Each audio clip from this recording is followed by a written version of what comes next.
नाज़रीन अस्सलाम वालेकुम। सियासत टीवी में आप सबका इस्तकबाल है। मैं हूं वाजिद खान और आप देख रहे हैं कौमी खबरनामा।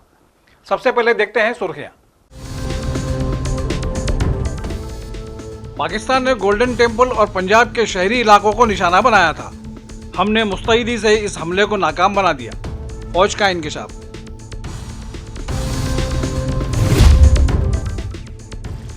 कर्नल सूफिया पर तबसरा मामला, विजय शाह की माफी सुप्रीम कोर्ट में नामंजूर। मामले की जांच के लिए SIT तश्कील।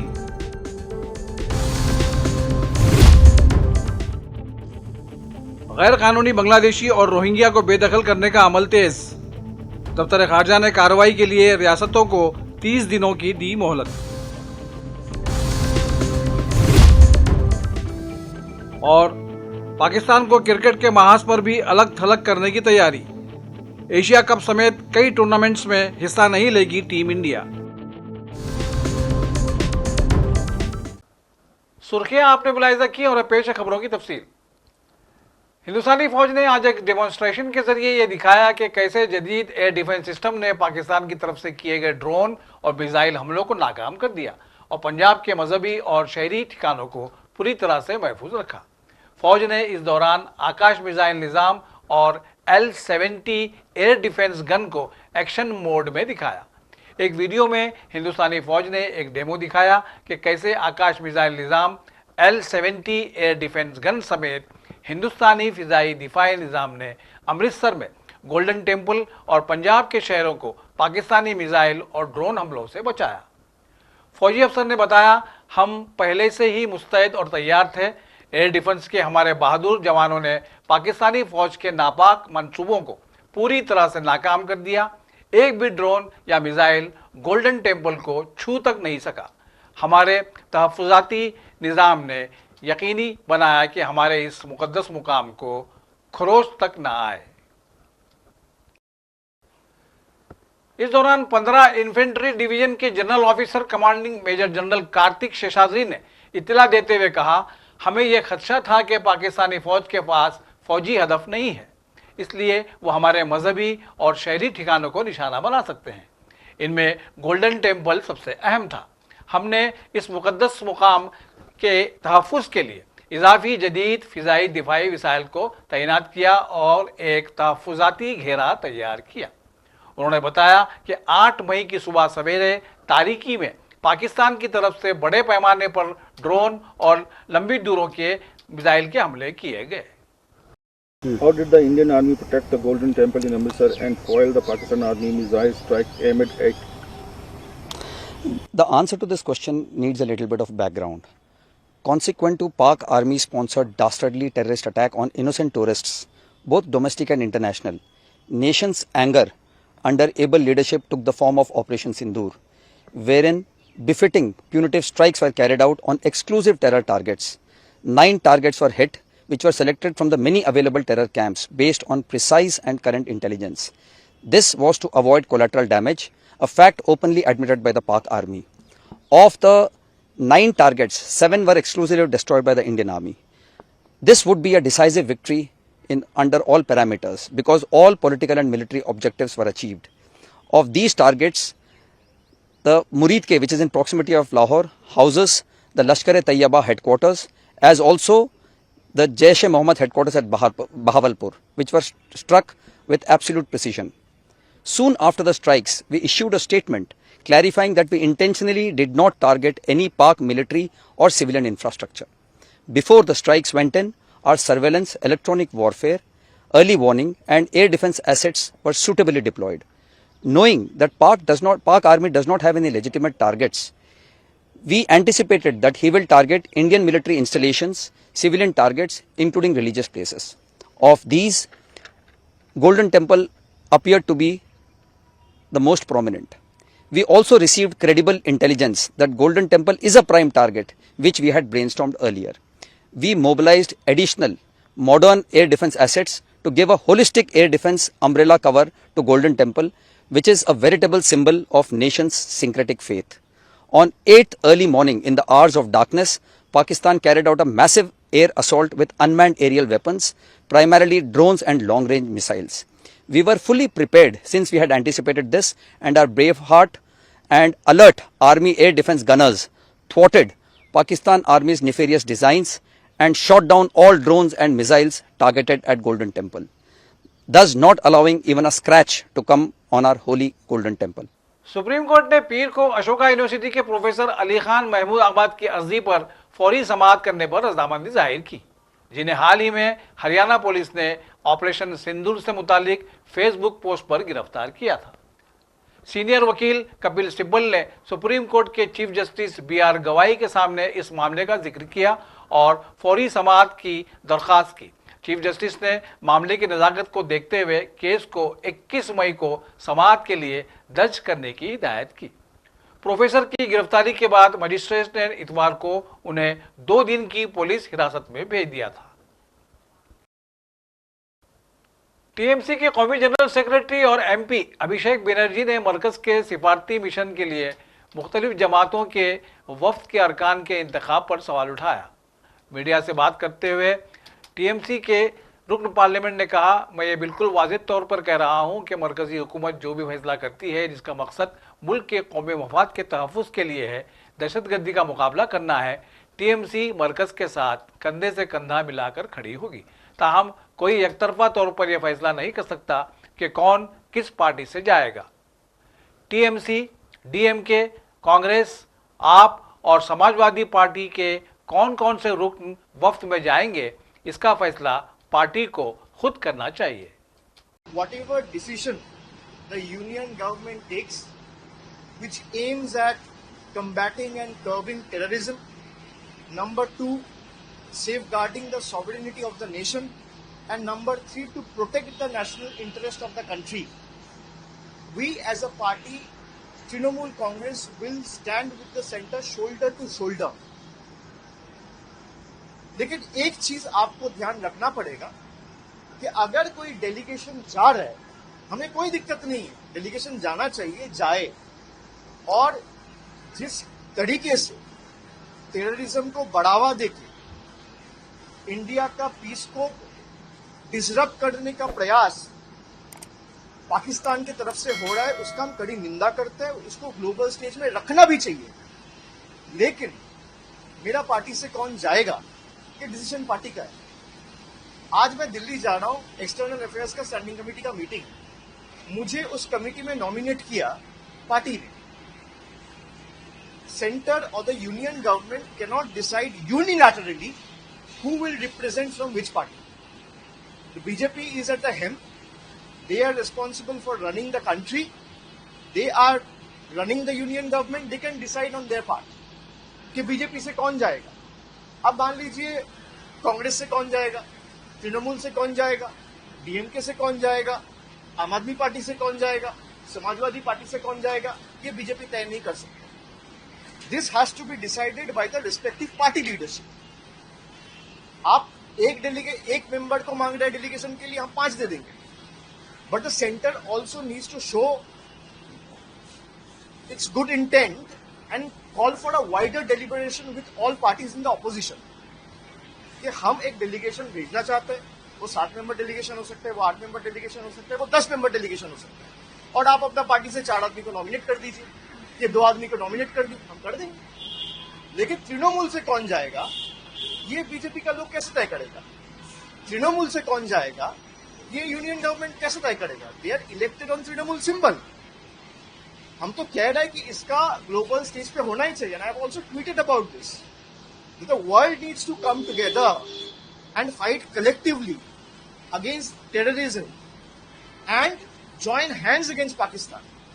I have tweeted this, it's in public domain. But Trinamool से कौन जाएगा, the centre of the union government can not decide unilaterally. वजीर खारजा एस जयशंकर आज से नीदरलैंड, डेनमार्क और जर्मनी के 4 रोजा दौरे पर रवाना हुए। इस दौरे में दहशतगर्दी को पाकिस्तान की तरफ से मिल रही मुस्तकिल हिमायत को उजागर किए जाने की उम्मीद है। हिंद पाकिस्तान कशीदगी के बाद वजीर खारजा का यह पहला गैर मुल्की दौरा होगा। यह दौरा हिंदुस्तान की जारी सिफारती सरगर्मियों का हिस्सा है, जिसका मकसद स्ट्रेटेजिक ताल्लुकात को गहरा करना और अहम यूरोपीय साझेदारों के साथ ताउन बढ़ाना है। सुप्रीम कोर्ट ने मध्य प्रदेश के काबीना वजीर विजय शाह को कर्नल सूफिया कुरैशी पर मुतनाज़ा बयान को लेकर एक बार फिर फटकार लगाई है। साथ ही अदालत ने इस मामले में SIT की तश्कील को भी मंजूरी दी है। सुप्रीम कोर्ट ने विजय शाह को माफीनामा मंजूर करते हुए मामले की जांच के लिए SIT की तश्कील का हुक्म दिया। इस SIT में 3 IPS अफसरान होंगे, जिनमें एक खातून अफसर भी शामिल होंगी। अदालत ने मध्य प्रदेश के बाहर के 3 सीनियर IPS अफसरान की खुसूसी जांच कमेटी बनाने को कहा है। अदालत ने कहा है कि हम इस मामले पर करीब से नजर रखेंगे। इस सिलसिले में मध्य प्रदेश हुकूमत को नोटिस जारी किया है। अदालत ने कहा कि हम SIT को हिदायत देते हैं कि वो इस जांच के नतीजे का स्टेटस रिपोर्ट जल्द से जल्द पेश करे। इस मामले पर SIT पहली रिपोर्ट 28 मई को पेश करेगी। वज़ारत दाखिला ने बांग्लादेश और म्यांमार से आए गैर कानूनी तारकीन वतन के खिलाफ सख्त मौक़िफ़ इख्तियार कर लिया है। इन मुश्तबा लोगों की पहचान और उनके दस्तावेज की जांच के लिए रियासतों और मरकज़ के ज़ेर इंतज़ाम इलाकों को 30 दिनों की मोहलत दी गई है, जो खुद को हिंदुस्तानी शहरी बताते हैं। वज़ारत की हिदायत के मुताबिक अगर 30 दिनों के अंदर इनकी दस्तावेज़ों की तस्दीक नहीं होती है तो उन्हें मुल्क से बेदखल कर दिया जाएगा।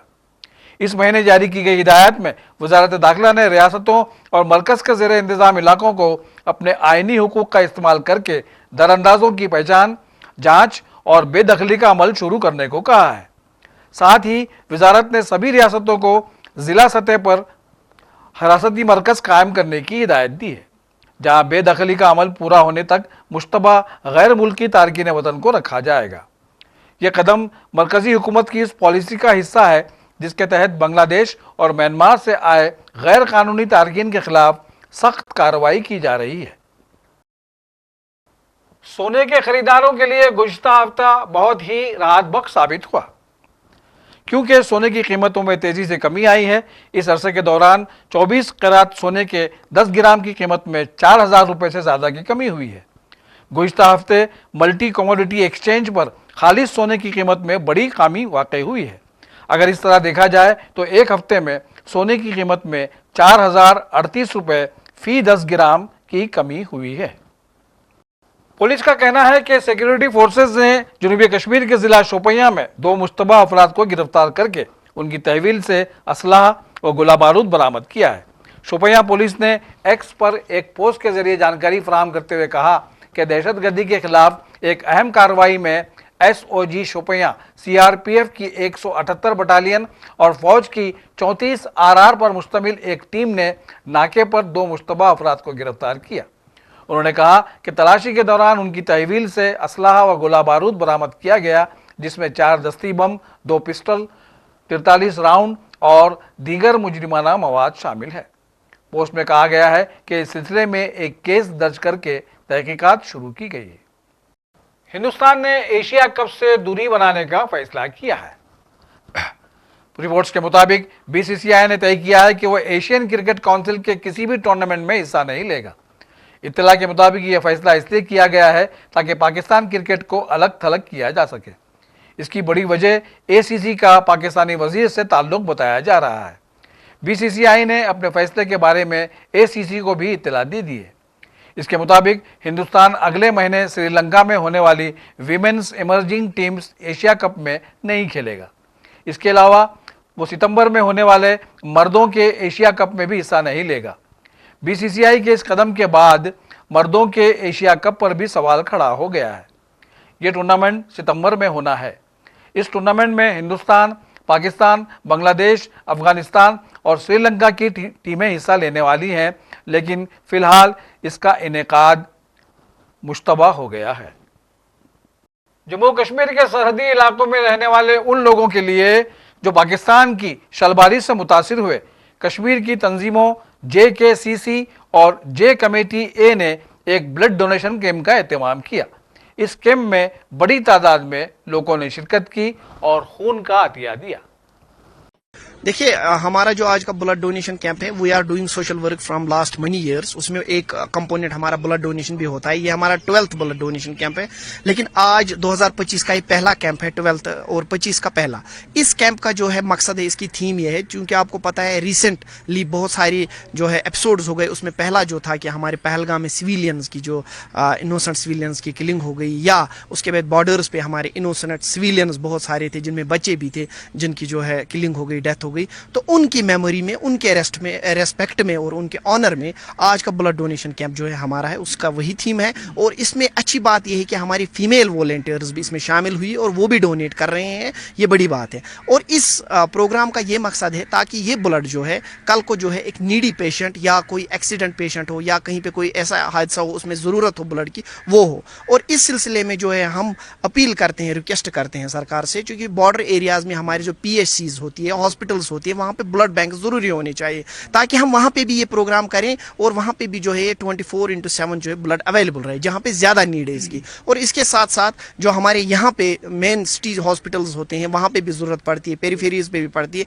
But the whole message of this programme is unity. हम चाहते हैं यूनिटी और हम चाहते हैं पीस, और उसके साथ साथ चाहते हैं हम कि जो हमारे सिविलियंस हैं, जो विक्टिम हो गए सिविलियन सारे एपिसोड का, उनकी फैमिलीज़ के साथ और इन सॉलिडरिटी ऑफ दो फैमिलीज़, उनके रेस्पेक्ट में और उन सिविलियंस के और उनकी फैमिलीज़ के सपोर्ट में हम ज़्यादा नहीं कर सकते, लेकिन we can provide our blood that will be help to any needy patient. देखिए जी, इससे बढ़ के कोई इबादत है ही नहीं।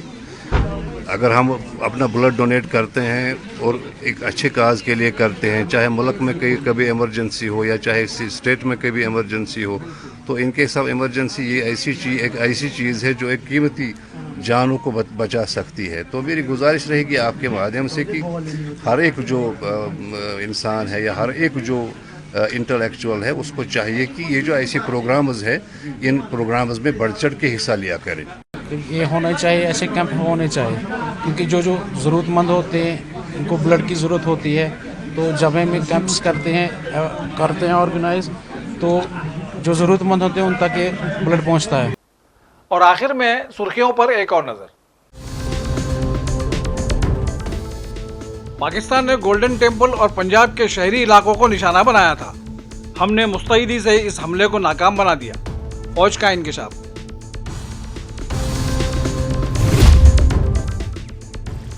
कर्नल सूफिया पर तबसरा मामला, विजय शाह की माफी सुप्रीम कोर्ट में नामंजूर।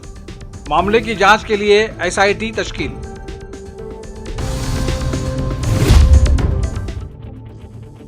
गैर कानूनी बांग्लादेशी और रोहिंग्या को बेदखल करने का अमल तेज। दफ्तर खारजा ने कार्रवाई के लिए रियासतों को 30 दिनों की दी मोहलत। और पाकिस्तान को क्रिकेट के महाज पर भी अलग थलग करने की तैयारी। एशिया कप समेत कई टूर्नामेंट्स में हिस्सा नहीं लेगी टीम इंडिया। इसी के साथ कौमी खबरनामा यहीं अपने इख्तिताम को पहुंचता है। सियासत की पूरी टीम के साथ वाजिद खान को दीजिए इजाजत। अल्लाह हाफिज।